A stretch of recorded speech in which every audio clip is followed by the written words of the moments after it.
அஸ்ஸலாமு அலைக்கும் வரஹ்மத்துல்லாஹி வபரகாத்துஹு. இப்னு ஹிப்பான் ரஹிமஹுமுல்லா அன்னவர்கள் குறிப்பிடுகிறார்கள், அறிவுள்ள மனிதன் 3 விடயங்களை கட்டாயம் அவன் தவிர்ந்து கொள்ள வேண்டும். ஏனெனில் அவைகள் உலர்ந்த முள்ளுக்காட்டை நெருப்பு எவ்வளவு வேகமாக அழிக்கிறதோ அதைவிட வேகமாக அந்த 3 விடயங்கள் அந்த மனிதனுடைய அறிவை அது கெடுத்து விடுகிறது என்பதாக குறிப்பிட்டு இவ்வாறு அந்த 3 விடயங்களை விவரிப்பார்கள். 1, எப்போதும் சிரிப்பில் மூழ்கியிருத்தல். அதாவது அளவுக்கு மீறிய சிரிப்பு அது அறிவை கெடுக்கும், அறிவை இல்லாமல் செய்துவிடும் என்பதாக குறிப்பிடுகிறார்கள். 2,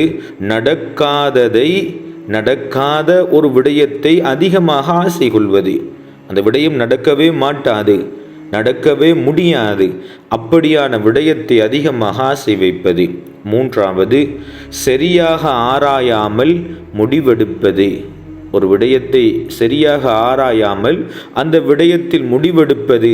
இந்த 3 விடயங்களும் ஒரு அறிவாளியினுடைய அறிவை கெடுத்துவிடும் என்பதாக இப்னு ஹிப்பான் ரஹிமஹுமுல்லா அன்னவர்கள் தங்களுடைய ரௌலத்துல் உகலா என்கின்ற கிரந்தத்தில் இவ்வாறு குறிப்பிட்டிருக்கிறார்கள்.